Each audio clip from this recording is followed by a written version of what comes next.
제 이름은 윤정희입니다.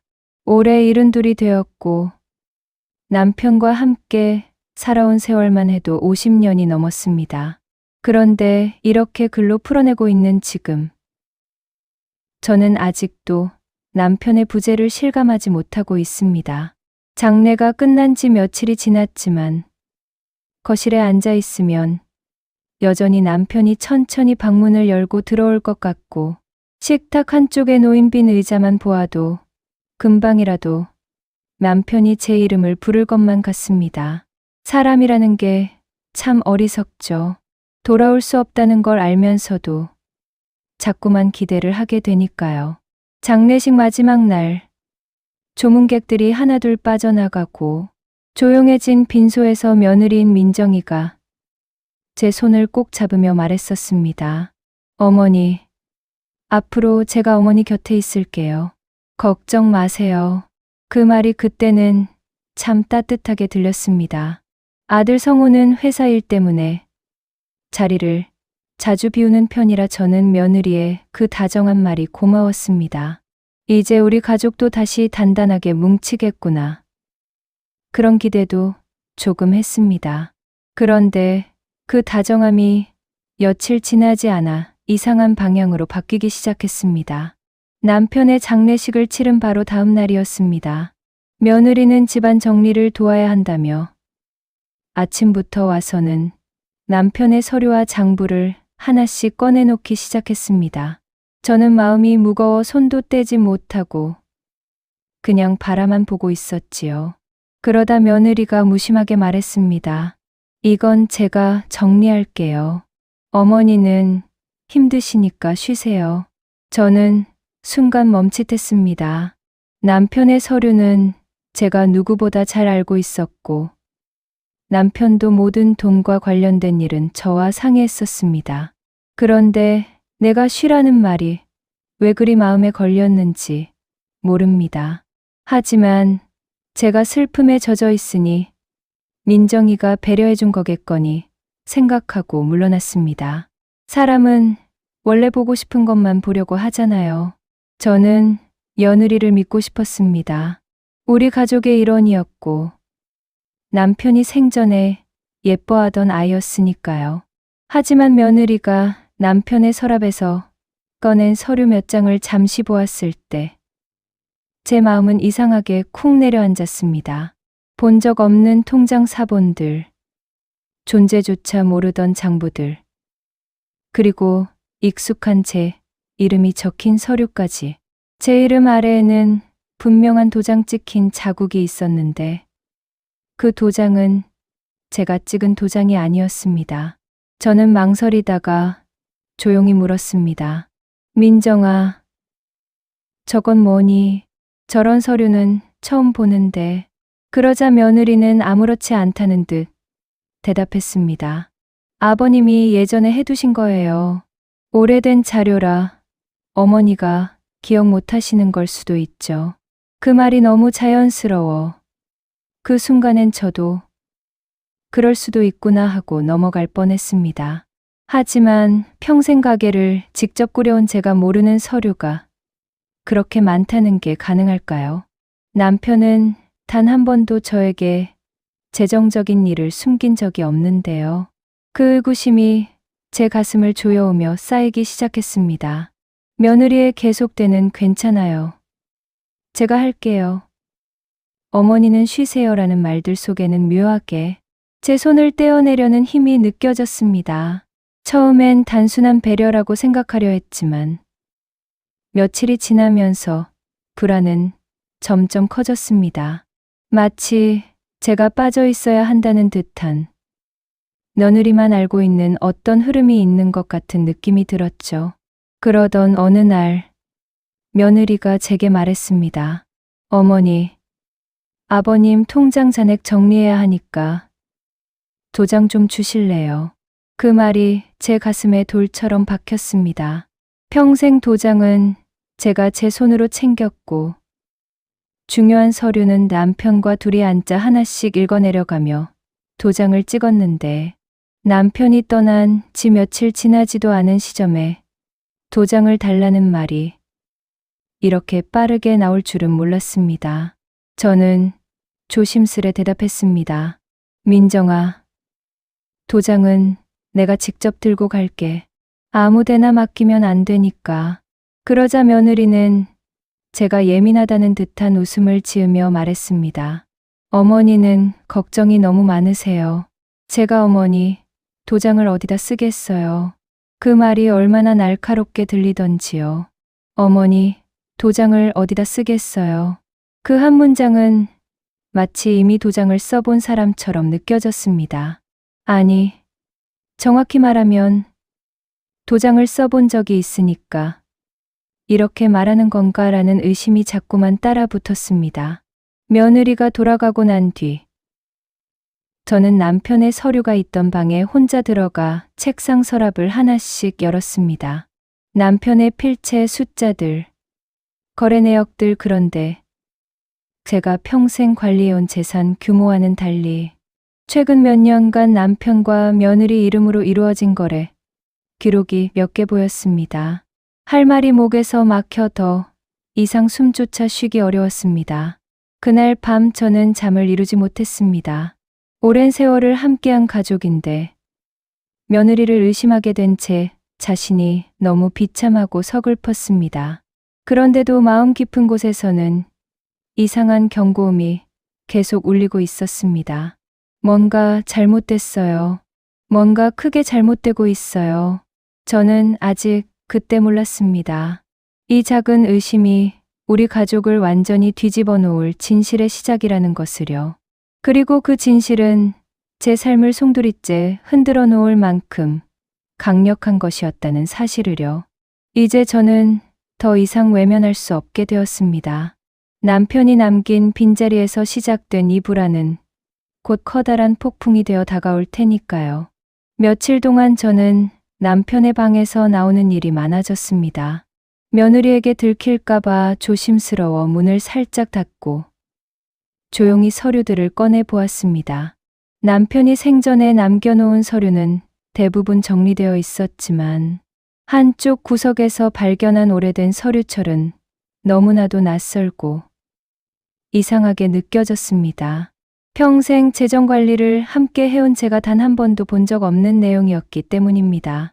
서류를 넘기면서 저는 손끝이 떨리는 걸 스스로 억누르려 애썼습니다.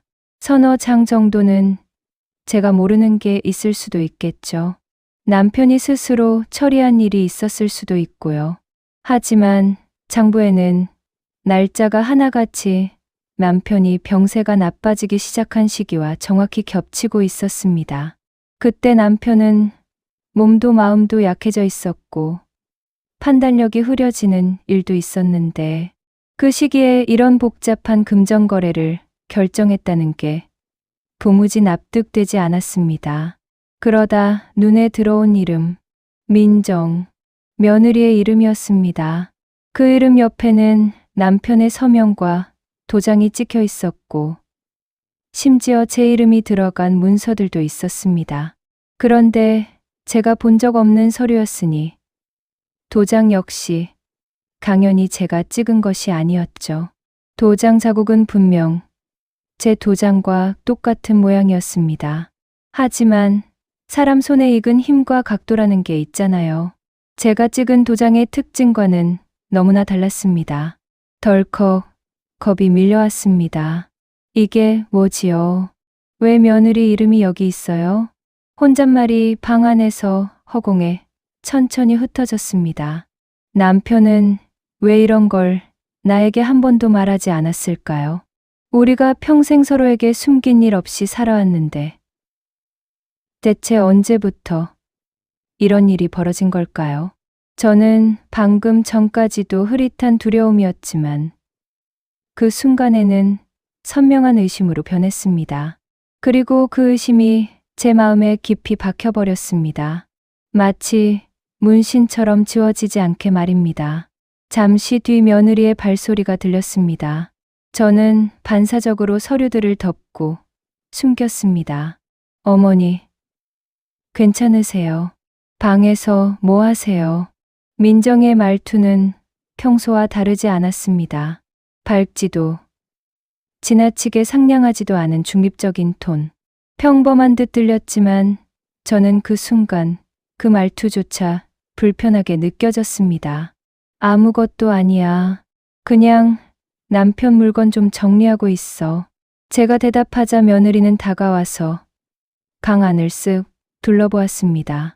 그런데 그녀의 눈이 잠시 책상 서랍 쪽을 스치는 것처럼 보였습니다. 아주 잠깐. 그러나 확실하게요. 그리고 민정은 마치 의심을 누르듯 웃으며 말했습니다. 아버님 물건은 제가 따로 정리할게요. 어머니는 힘드시니까 너무 신경 쓰지 마세요. 저는 억지로 웃으며 고개를 끄덕였지만 마음은 온통 혼란스러웠습니다. 왜 자꾸 저에게 신경 쓰지 말라고 하는 걸까요? 왜 계속 서류를 자신이 하겠다며 앞장서려는 걸까요? 빼앗으려는 건지, 숨기려는 건지, 그 의문이 제 마음속에서 지독하게 엉켜 붙었습니다. 며느리가 돌아간 뒤, 저는 다시 책상으로 돌아가 조심스럽게 서류철을 열었습니다. 장부 곳곳에서 남편의 필체와 다른 사람의 글씨가 번갈아 보였습니다. 그 글씨는 분명히 여자의 글씨였고, 저는 바로 알 수 있었습니다. 그건 며느리의 글씨였습니다. 만약 남편이 며느리에게 일부 정리를 맡긴 거였다면 왜 저에게는 말하지 않았을까요? 평생 함께한 배우자인데, 마지막까지 믿어온 남편인데, 그런데도 제게는 한마디의 말도 남기지 않은 걸까요? 그 생각이 머리를 계속 때렸습니다. 그날 밤, 잠들기 직전 저는 이런 생각을 했습니다. 혹시 남편이 제게 말하지 못할 만한 사정이 있었던 건 아닐까? 혹시 며느리가 남편에게 무슨 부담을 준 건 아닐까? 이제는 단순한 불안이 아니라 두려움과 분노가 뒤섞여 제 마음을 갉아먹기 시작했습니다. 저는 진실을 봐야 한다고 생각했습니다. 남편이 왜 이런 서류를 남겼는지, 며느리는 왜 저에게 감추려 했는지, 이 모든 것을 알아야만 제가 앞으로 나아갈 수 있으니까요. 다음 날 아침, 저는 결심했습니다. 더 이상 며느리의 말에 기대 앉아 멀찍이 서 바라만 보고 있을 수는 없었습니다. 숨겨진 서류의 진짜 의미를, 도장의 진위를, 남편의 마지막 선택을 제 눈으로 확인해야 했습니다. 그리고 그 결심은 곧 저를 걷잡을 수 없는 진실의 소용돌이 속으로 끌어들이기 시작했습니다. 며느리의 이름이 적힌 장부를 발견한 뒤로 저는 하루하루를 불안 속에서 보냈습니다. 남편이 남긴 물건을 정리하는 시간은 늘 무겁고 쓰라렸지만 이제는 그 슬픔 사이에 알 수 없는 공포가 박혀 있었습니다. 남편의 죽음이라는 커다란 상실 뒤에 또 다른 비밀이 숨어 있다는 생각, 그리고 그 비밀의 중심에 며느리 민정이가 있다는 사실이 저를 괴롭혔습니다. 그날 오후, 저는 평소보다 일찍 서류들을 펼쳤습니다. 며느리가 오기 전 단 1시간이라도 더 볼 수 있을 때를 노려서였죠. 책상 위에 펼쳐놓은 서류 속에서 제 눈을 사로잡는 페이지가 하나 있었습니다. 바로 위임장. 제 이름이 적혀 있었고 그 아래에는 너무도 익숙한 제 도장이 찍혀 있었습니다. 그 도장은 분명 제 도장이 맞았습니다. 하지만 제가 찍은 도장이 아니었습니다. 여러 번 찍어보면 알 수 있잖아요. 사람이 찍은 각도, 누르는 힘, 테두리의 선명함. 그런데 이 도장은 제가 손에 익히 찍던 방식과 너무 달랐습니다. 마치 급히 찍어낸 듯 삐뚤어져 있었고 잉크가 묻는 양도 제 손버릇과 달랐습니다. 저는 순간 숨이 턱 막혔습니다. 이건 내 도장을 누군가 썼다는 뜻이잖아요. 제가 모르는 틈에, 제가 허락한 적도 없는데, 제가 알지 못하는 서류 위에 머리가 하얘졌습니다. 손끝이 차갑게 굳어가고 심장은 귓가에서 요동쳤습니다. 도장을 꺼낸 건 누구였을까요? 남편이었을까요? 아니면 며느리였을까요? 저는 무의식적으로 제 방으로 뛰어들어가 도장함을 확인했습니다. 도장은 제 자리에 제가 늘 두던 목함 속에 고스란히 들어 있었습니다. 하지만 문제는 그게 아니었습니다. 도장함을 열어본 순간 제 손끝에 닿는 감촉이 너무 익숙하지 않았습니다. 며칠 전 제가 마지막으로 확인했을 때와 달리 도장과 잉크패드의 위치가 조금씩 어긋나 있었습니다. 마치 누군가 조용히 꺼냈다가 다시 넣기라도 한 것처럼요. 나는 이걸 정말 모르고 있었던 건가요? 아니면 누군가 나 몰래 쓰고 있었던 걸까요? 저는 그 자리에서 걸터 앉아 한동안 움직이지 못했습니다. 머릿속에서는 며느리가 미소 지으며 말하던 장면만 떠올랐습니다. 어머니, 도장 좀 주실래요? 어머니는 걱정이 많으세요. 제가 도장을 어디다 쓰겠어요. 그 말이 머릿속을 몇 번이나 되풀이되며 저를 더 깊은 수렁으로 끌어내렸습니다. 왜 그때 민정이는 그렇게 자연스럽게 말할 수 있었을까요? 마치 이미 제 도장을 사용한 적 있는 사람처럼, 마치 그 상황이 익숙하기라도 한 사람처럼. 저는 떨리는 손으로 휴대폰을 들었습니다. 아들에게 말해야 하나 아니면 일단 더 조사해야 하나. 하지만 아들은 늘 바쁘고 며느리 말을 절대적으로 신뢰하는 사람이었습니다. 남편이 아플 때도 며느리가 무엇을 하든 괜찮다. 알아서 하겠지라고 넘기던 아이였죠. 아들이 제 말을 들어줄 것 같지 않았습니다. 그래서 저는 결심했습니다. 이건 내가 직접 확인해야 한다고요. 내 남편의 돈이고, 내 이름이 들어간 서류고, 내 도장이 도용됐을 가능성까지 있는데, 남편의 아내인 제가 나서지 않으면 누가 나서겠습니까? 저는 서류철을 옆에 두고 다시 하나씩 정독하기 시작했습니다. 필체, 잉크의 번짐, 날짜의 흐름, 도장 모양까지 가능한 모든 단서를 찾으려 했습니다. 그러다 저는 더 큰 충격을 받았습니다. 장부 뒷부분에는 남편의 필체가 아닌 분명 며느리의 글씨가 쓰여 있었습니다. 작고 동글동글한 글씨체, 메모 습관까지 그대로였습니다. 며느리가 남편과 함께 어떤 내용을 상의하며 돈을 정리했는지, 입출금, 내역을 어떻게 적었는지 구체적으로 기록되어 있었습니다. 그 순간 저는 또 하나의 진실을 깨달았습니다. 남편은 저 몰래 며느리에게 재정관리 일부를 맡긴 것이 아니었습니다. 오히려 며느리가 남편에게 깊숙이 개입해 있었던 것 같은 그런 흔적이었습니다. 남편의 병세가 악화될 때 저는 하루 종일 곁을 지키며 밥을 챙기고 병원에 데려가고 약을 챙겼습니다. 하지만 정작 남편의 금전 문제에 대해서는 며느리가 더 많이 알고 있었던 것 같았습니다. 그게 사실이라면 남편이 제게 알리지 않은 이유는 무엇이었을까요? 저는 눈을 감고 입을 손으로 틀어막았습니다. 이건 단순한 오해가 아니겠구나. 이건 정말로 무언가 있다. 그때였습니다. 문 앞에서 인기척이 들렸습니다. 익숙한 며느리의 발소리였습니다. 저는 서둘러 서류를 덮고 숨겼습니다. 그리고 아무 일 없다는 듯 책상 앞에서 일어섰습니다. 민정이는 방문을 열고 저를 보며 웃었습니다.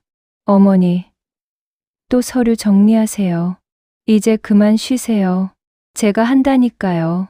그 말이 제 귀에는 이렇게 들렸습니다.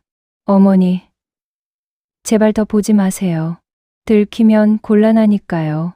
저는 그녀의 얼굴을 조용히 바라보았습니다. 달라진 게 없는데 너무 달라 보였습니다. 그녀의 미소 속에 있는 진짜 의미를 이제는 확실히 알 것 같았습니다. 그래서 저는 속으로 결심했습니다. 민정이가 절대 원하지 않을 곳부터 찾아야겠다고요. 남편이 오래 다니던 회계업체, 세무사, 금융기관, 남편의 흔적을 알고 있는 곳에서 진짜 답을 찾아야 한다고 생각했습니다. 그리고 그 결심은 제가 몰랐던 더 큰 진실을 마주하게 만드는 출발점이 되었습니다. 한 번 닫힌 줄 알았던 진실의 문은 이제 서서히 열리고 있었습니다. 며느리와의 말다툼 이후 저는 방으로 들어와 문을 닫고 한참을 멍하니 서 있었습니다. 가슴이 두근두근 뛰고 손끝이 떨렸습니다. 그래서 침대에 잠시 앉아 숨을 고르려고 했는데 머릿속에서는 대속 며느리의 그 표정이 떠올랐습니다. 억울한 척 울먹이며 남편이 직접 부탁했다는 말을 반복하던 모습이요. 저는 그 말을 믿어야 할지 말아야 할지 스스로도 헷갈렸습니다. 그래도 며느리를 오래 지켜본 저는 본능적으로 느끼고 있었습니다. 무언가가 아주 크게 어긋나고 있다는 사실을요. 잠시 후 저는 마음을 가라앉히고 남편의 서류들을 정리하기 위해 안방 서랍을 열었습니다. 장례를 마친 후 정신이 없어서 아무것도 손대지 못했는데 이제라도 차근차근 정리해야겠다는 마음이 들었습니다. 그런데 그 서랍에는 제가 본 적 없는 낯선 파일 처리 하나 끼워져 있었습니다. 분명히 제 물건은 아닌데 남편 것이었다고 하기에도 너무 새 것 같았습니다. 궁금증이 동해서 파일을 꺼내 펼쳐보니 안에는 여러 장의 거래, 내역서가 담겨 있었습니다. 날짜는 최근 1년 사이로 찍혀 있었고 금액은 꽤 컸습니다. 문제는 그 거래의 상대방이었습니다. 낯설지 않은 이름, 바로 며느리였습니다. 저는 순간 숨이 턱 막혀왔습니다. 남편이 며느리에게 돈을 보냈다는 것 자체가 이해가 되지 않았습니다. 혹시나 그럴 수도 있지. 가족끼리 개인적인 돈거래도 있을 수 있지 않느냐고 스스로를 달래보려 했지만 뭔가가 마음에 걸렸습니다. 특히 주기적으로 일정 금액이 빠져나간 기록들이 의미심장하게 보였습니다. 그리고 그 거래 내역서 뒤쪽에는 제 인감도장, 복사본이 포함되어 있었습니다. 그것을 보는 순간 저는 등골이 오싹해졌습니다. 왜 제 인감이 거기에 있었던 걸까요? 불안한 마음에 서랍 깊숙이 넣어둔 인감 도장을 꺼내 확인해 보았습니다. 그동안 사용하지 않았기 때문에 원형 그대로였습니다. 그런데 거래 내역서에 찍힌 도장은 미묘하게 모양이 달랐습니다. 정확히 보니 제 인감과 거의 유사하게 만든 위조 도장이었습니다. 이 사실을 깨닫는 순간 무언가 심장이 철렁 내려앉는 느낌이 들었습니다. 제 도장을 누군가 몰래 사용했고 그 도장이 며느리와 남편 사이의 금전거래에 이용되었다는 사실이 너무나 분명했습니다. 저는 손을 떨며 한참 동안 그 서류들을 바라보았습니다. 그러다 결국 주저앉아 조용히 눈물이 흘러내렸습니다. 저는 남편을 믿었고 며느리를 며느리로서 진심으로 아끼며 살아왔습니다. 그런데 뒤통수를 맞은 기분이 들었습니다. 남편이 생전 제게 아무 말도 하지 않았던 비밀이 이렇게나 많았다는 사실도 서글펐습니다. 남편과 며느리가 나 몰래 돈을 주고받았다는 사실보다도 그 과정에 제 이름과 도장이 이용되었다는 게 더 큰 배신처럼 느껴졌습니다. 눈물을 훔치고 거실로 나와 아들에게 춥을 전하려 했지만 막상 말하려니 목이 잠겨서 나오지 않았습니다. 아들은 며느리와 함께 TV를 보고 있었는데 두 사람 모두 아무 일 없었다는 듯 평온한 얼굴이었습니다. 그 모습을 보니 더 말하기 힘들어졌습니다. 제가 무슨 말을 하든 아들은 며느리 편을 들 것이 너무나 뻔했기 때문입니다. 그동안의 경험으로 저는 이미 알고 있었습니다. 아들은 결혼 이후로 며느리의 눈치를 더 보게 되었고 제 이야기를 들을 때조차 며느리의 의견을 먼저 떠올리는 사람이 되어 있었습니다. 그래서 저는 결국 아무 말도 하지 못하고 강으로 돌아왔습니다. 다시 한번 서류를 펼쳐놓고 천천히 날짜, 금액, 서명, 도장의 모양까지 하나하나 들여다보았습니다. 머릿속에서 퍼즐 조각이 맞춰지는 느낌이 들었습니다. 남편이 며느리에게 돈을 건넨 것이 아니라 며느리가 남편에게 무엇인가를 요구했고 남편은 그것을 감추기 위해 저희 도장을 위조해 사용한 것 같았습니다. 그렇게 생각하니 더 무서웠습니다. 며느리가 단순히 철부지 며느리가 아니라 굉장히 치밀하고 계산적인 사람처럼 느껴졌습니다. 저는 이 사실을 제3자, 즉 변호사나 전문가에게 보여주는 것이 필요하겠다는 생각이 들었습니다. 하지만 동시에 두려움도 컸습니다. 가족끼리 이런 일을 외부로 끌고 나가면 돌이킬 수 없는 싸움이 될지도 모른다는 생각이 들어서요. 저는 평생 가족을 가장 우선으로 생각하며 살아왔습니다. 싸우기보다 참는 것이 익숙했고 갈등을 조용히 넘어가는 것이 지혜라고 믿고 살았습니다. 그런데 지금은 그런 지혜가 오히려 저를 벼랑 끝으로 몰아넣는 것 같았습니다. 그날 밤 저는 잠을 이루지 못했습니다. 새벽까지 뒤척이다. 결국 작은 탁자 위에 앉아 한 줄씩 글을 적어 내려갔습니다. 지금까지 일어난 일들, 제가 의심하게 된 이유들, 발견한 증거들, 그리고 앞으로 어떻게 해야 할지 글로 정리하다 보니 한 가지 결론이 떠올랐습니다. 더 이상 혼자 끌어안고 있을 수 없다는 사실입니다. 저에게 일어난 이 의심스러운 사건은 단지 돈 문제를 넘어 저의 인생과 자존심을 건 문제로 변하고 있었습니다. 저는 내일 결심을 실천하기로 마음먹었습니다. 며느리와 아들에게 이 모든 사실을 말할지 아니면 전문가에게 먼저 상담을 받을지 고민했지만 최소한 가만히 있지는 않겠다는 결론만은 확실했습니다. 그 결심을 하고 나니 가슴은 여전히 답답했지만 마음 한쪽에서는 작게나마 숨이 트이는 것 같았습니다.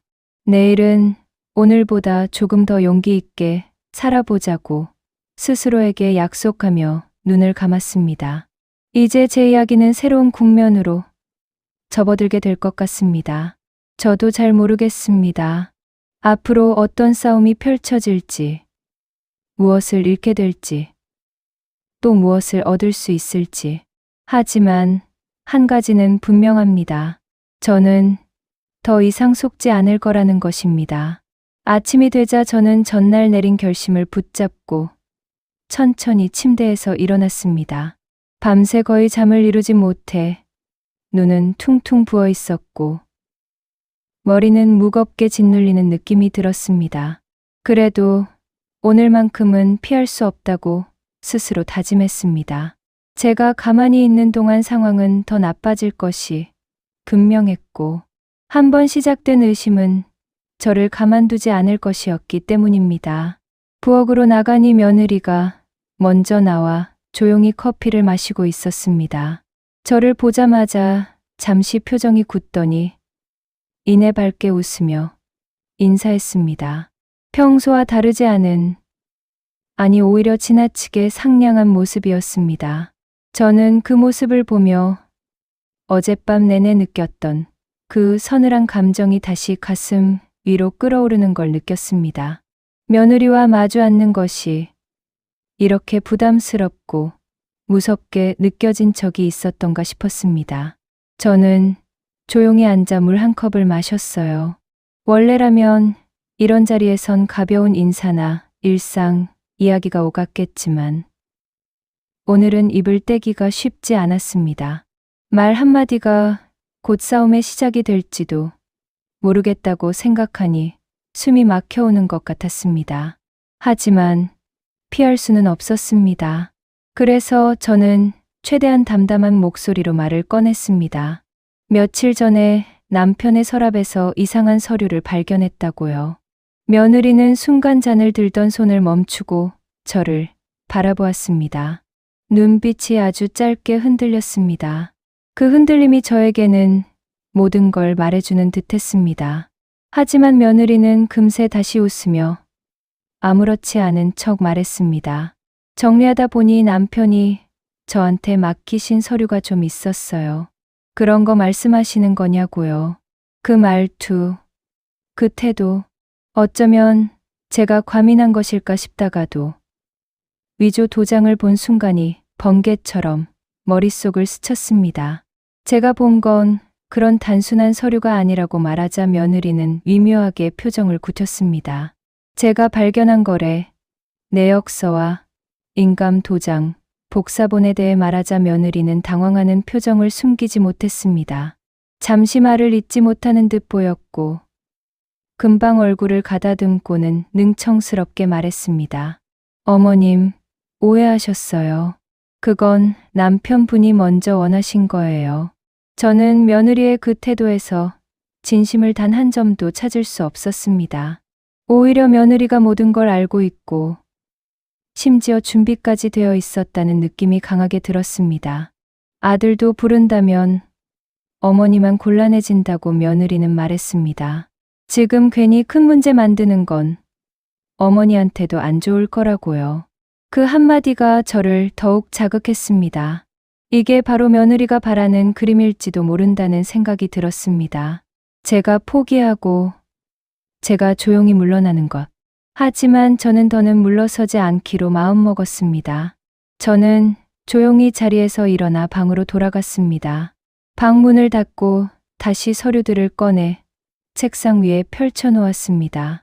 그리고 손 떨리는 손으로 노트를 펼쳐 글을 다시 적기 시작했습니다. 며느리의 말, 그 표정, 그 변명. 저는 그 모든 것을 하나하나 기록해 두었습니다. 나중에라도 제 말이 흔들리지 않기 위해서요.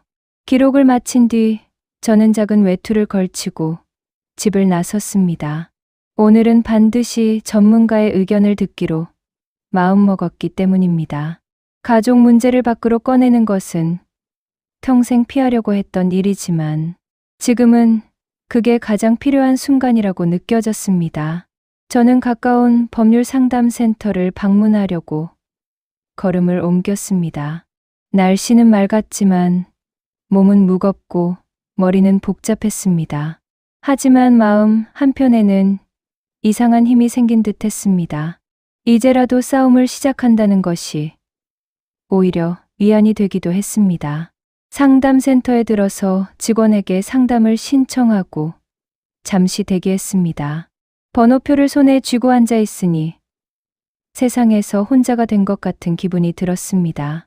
하지만 동시에 이제라도 제 인생을 제 손으로 지켜보겠다는 새로운 결심도 자리 잡았습니다.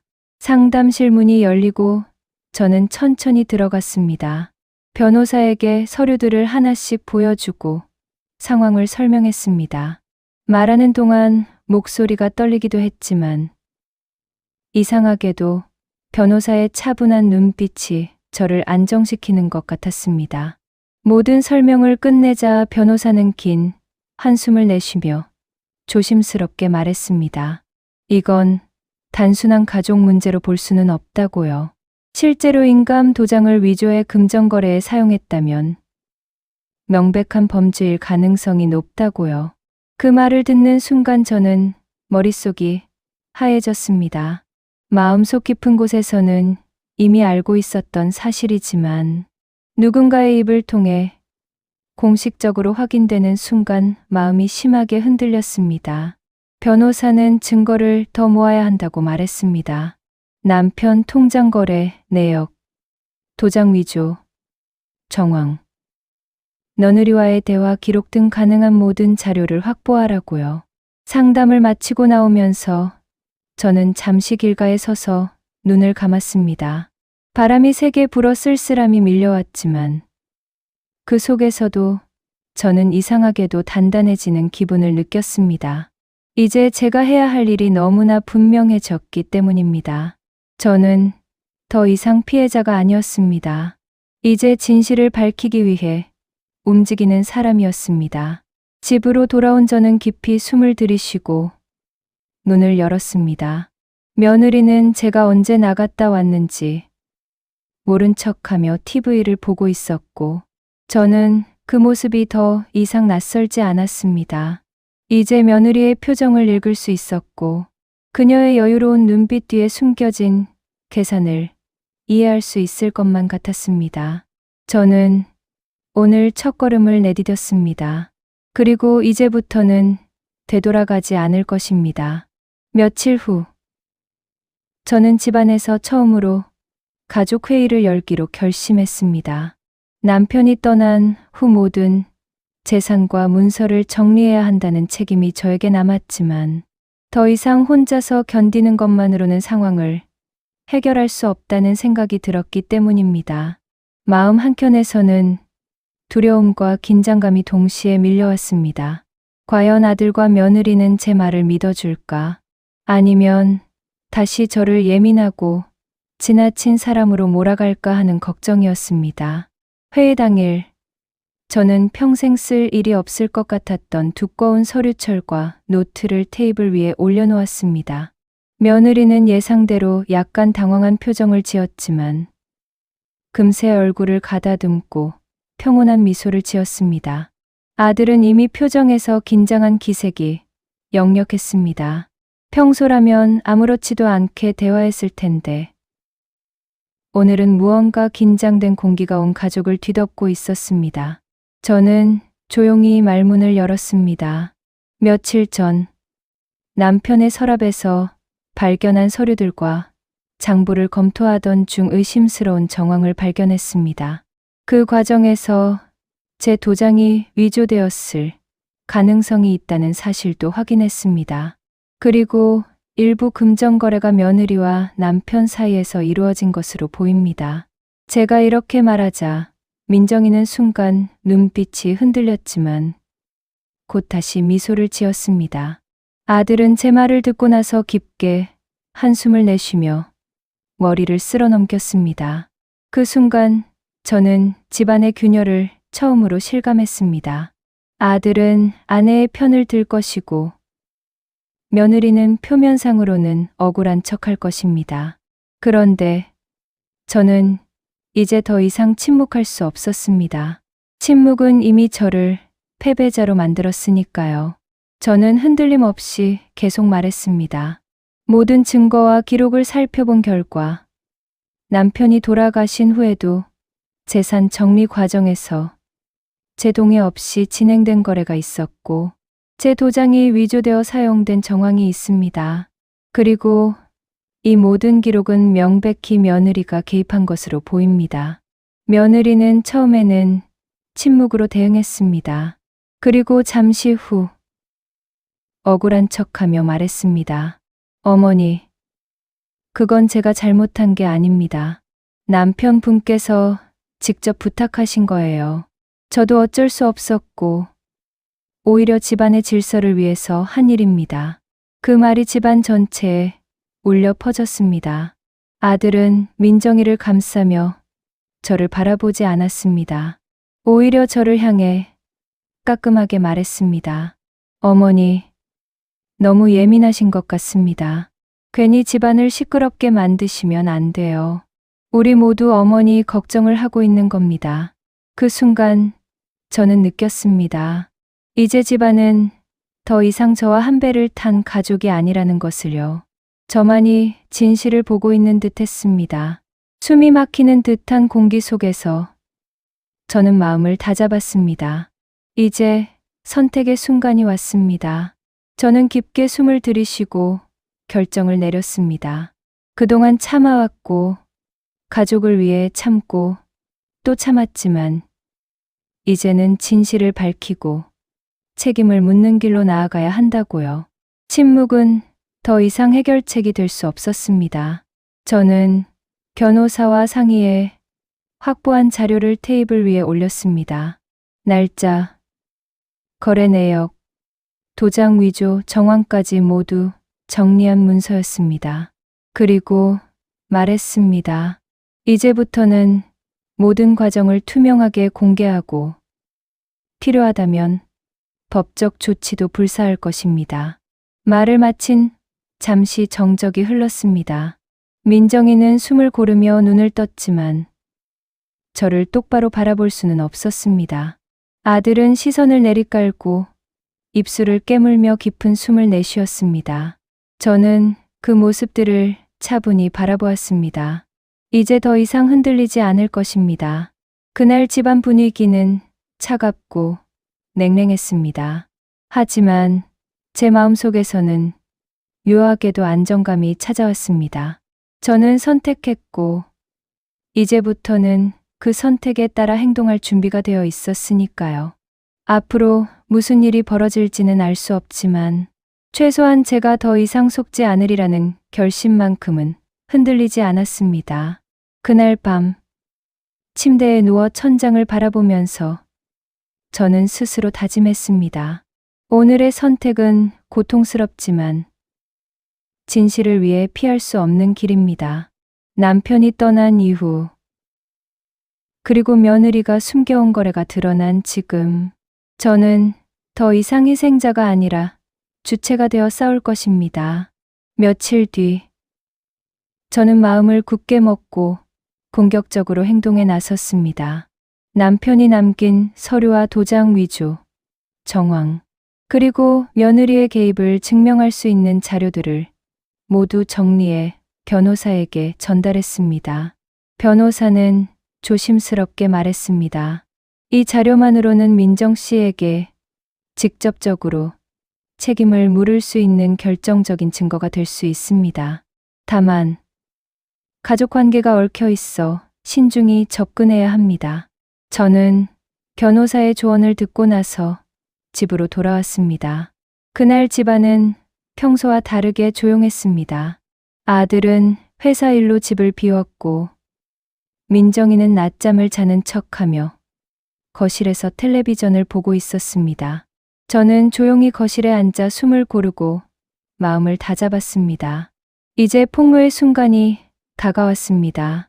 저는 천천히 민정이에게 다가갔습니다. 민정아, 이 자료들을 보고 이야기해야겠다. 숨길 수 있는 일이 아니야.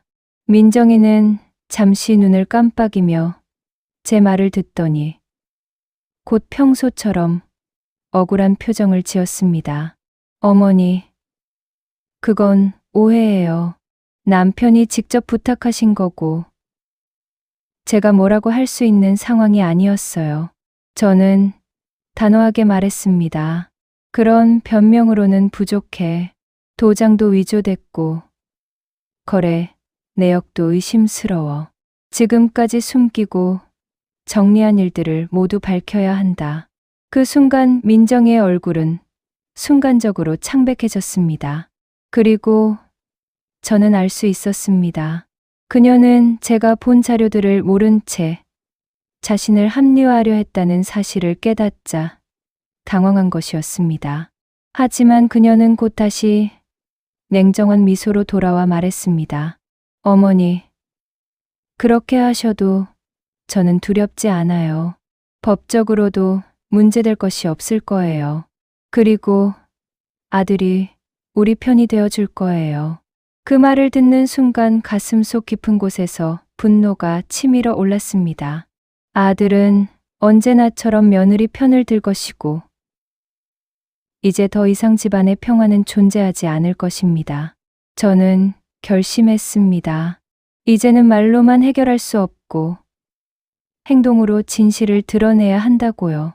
저는 아들이 돌아올 시간까지 기다리며 거실에 앉아 자료들을 정리했습니다.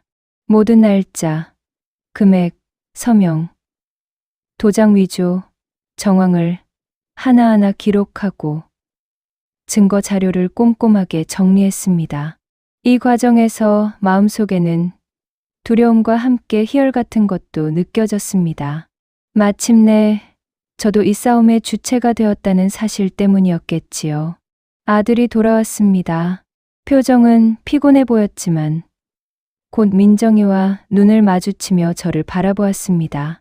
저는 숨을 고르고 차분히 말했습니다. 성호야, 이제 모든 걸 이야기할 시간이야. 남편이 떠난 뒤 발생한 재정거래와 도장 위조에 대해 내가 발견한 모든 증거를 보여줄 거야. 아들은 처음에는 당황한 기색을 숨기려 했지만 곧 눈빛이 굳어졌습니다. 어머니, 정말로 그럴 필요가 있습니까? 우리 집안을 이렇게 만들고 싶으신 겁니까? 저는 단호하게 고개를 끄덕였습니다. 필요하다면 집안이 갈라지더라도 이제 더 이상 숨기거나 참을 수 없어. 진실을 밝히는 것이 남편과 내 삶을 위해 필요한 일이야. 저는 서류들을 하나씩 펼쳐 보여주며 사실을 설명했습니다. 거래, 내역, 도장 위조, 정황, 며느리의 개입 기록까지 모두 보여주었습니다. 민정이는 처음에는 당황하며 말을 더듬더듬했지만 이내 평소의 차분함을 되찾고 목소리를 높였습니다. 어머니, 그건 과장되었어요. 남편이 원한 것이고 내가 도와준 것뿐이에요. 그러자 아들이 크게 한숨을 내쉬며 말했습니다. 어머니, 진짜 이렇게까지 해야 합니까? 너무 가혹한 것 아닙니까? 그 말이 방 안의 긴장을 한층 높였습니다. 저는 더 이상 주저하지 않았습니다. 성호야, 가족이니까 참아왔지만 이제는 참을 수 없어. 이건 단순한 오해가 아니야. 증거가 있고 도장이 위조되었고 거래 기록이 남아 있어. 지금 침묵한다면 앞으로 더 큰 피해가 올 수도 있어. 그 순간 집안 공기는 무겁게 가라앉았습니다. 민정이는 얼굴을 붉히며 한쪽으로 걸음을 옮겼고 아들은 시선을 내리깔았습니다. 그리고 저는 마음속으로 다짐했습니다. 이제부터는 누구의 눈치도 보지 않고 진실을 밝힐 거야. 남편이 떠난 집에서 내가 더 이상 속지 않고 내 권리를 지킬 거야. 저는 처음으로 느꼈습니다. 두려움과 불안 속에서 시작된 싸움이 이제 나 자신을 단단하게 만들고 있다는 것을요. 더 이상 숨지 않고 진실 앞에서 강당히 맞서는 법을 배우고 있다는 것을요. 며느리와 아들 앞에서 진실을 모두 공개한 이후 집안에는 차갑고 무거운 침묵이 흘렀습니다. 순간순간마다 서로의 눈빛이 맞부딪혔고 긴장감이 방 안을 가득 채웠습니다. 민정이는 아무 말 없이 고개를 숙였고 아들은 입술을 깨물며 시선을 피했습니다. 저는 그 모습을 보며 한편으로는 마음이 쓰였지만 동시에 묘한 안도감도 느꼈습니다. 진실이 드러났다는 사실이 비록 상처와 충돌을 낳았지만 이제 막막하게 쌓여있던 의심과 불안에서 벗어날 수 있게 해주었기 때문입니다. 며느리는 잠시 침묵을 지킨 뒤 낮은 목소리로 말했습니다. 어머니, 저는 제가 잘못했습니다. 남편분과 제가 이렇게까지 얽히리라고는 생각 못했어요. 그 말이 방 안에 울리자 저는 잠시 숨을 고르고 말했습니다. 민정아, 말로만 사과한다고 끝나는 게 아니야. 앞으로 모든 걸 투명하게 하고 다시는 이런 일이 없도록 해야 해. 민정이는 눈을 떨며 고개를 끄덕였습니다. 그 순간 저는 깨달았습니다. 비록 배신과 속임수로 시작했지만 사람은 잘못을 인정하고 나서야 다시 관계를 회복할 수 있다는 사실을요. 아들은 고개를 숙인 채 조용히 말했습니다. 어머니, 앞으로는 집안을 위해 더 솔직하게 말씀하실 수 있도록 저도 노력하겠습니다. 그 말에 저는 작게 숨을 내쉬며 미소를 지었습니다. 오랜 시간 가족의 균열과 배신 속에서 쌓였던 긴장이 조금씩 풀리기 시작했습니다. 물론 상처가 완전히 아물려면 오랜 시간이 필요하겠지만 그래도 한 걸음은 내디딘 것이었습니다. 이후 저는 변호사의 도움을 받아 남편의 재산과 관련한 모든 거래를 정리했습니다. 민정이와의 갈등도 정리 과정을 통해 조율되었고, 아들과 저는 서로를 이해하려는 노력을 조금씩 시작했습니다. 법적 조치가 필요했지만 그것만으로 끝나는 싸움이 아니라 가족, 구성원들의 신뢰와 소통을 다시 세우는 과정이었습니다. 정리 과정에서 저는 하나의 중요한 교훈을 얻었습니다. 믿음은 쉽게 무너질 수 있지만 정직과 용기, 그리고 자기 자신을 지키는 마음은 무엇보다 강하다는 사실입니다. 남편이 남긴 유산과 서류 속에 숨겨진 배신은 큰 상처였지만 그것을 마주하고 정리하는 과정에서 제 삶의 주체성을 되찾을 수 있었습니다. 며느리와 아들은 여전히 완벽하게 화합한 것은 아니지만 서로 솔직하게 마주하고 의견을 나누는 습관을 조금씩 배우기 시작했습니다. 저는 집안의 중심에서 중재자가 되기보다는 제 목소리를 내는 존재로 서게 되었습니다. 며칠 후, 저는 작은 정원에 앉아 햇살을 받으며 마음을 가다듬었습니다. 남편이 떠난 자리, 배신과 오해 속에서도 저는 살아있고 내일을 준비할 수 있다는 사실이 너무나 소중하게 느껴졌습니다. 과거의 상처와 배신은 잊을 수 없지만 그것을 딛고 나아가겠다는 결심은 저를 더욱 단단하게 만들었습니다. 저는 이제 깨달았습니다. 삶은 완벽하지 않고 가족 관계도 때로는 상처로 가득 찰 수 있지만 중요한 것은 포기하지 않고 다시 일어서며 자신의 삶을 지켜가는 용기입니다. 비록 늦은 나이에 시작된 싸움이었지만 그 싸움은 저에게 새로운 삶의 방향과 힘을 주었습니다. 마지막으로 저는 깊게 숨을 들이쉬고 마음속으로 다짐했습니다. 앞으로 어떤 어려움이 와도 속지 않고 흔들리지 않고 진실과 자신의 마음을 지켜나갈 거야. 남은 삶은 나만의 삶이니까. 그리고 그 다짐 속에서 저는 비로소 진정한 평화를 느낄 수 있었습니다.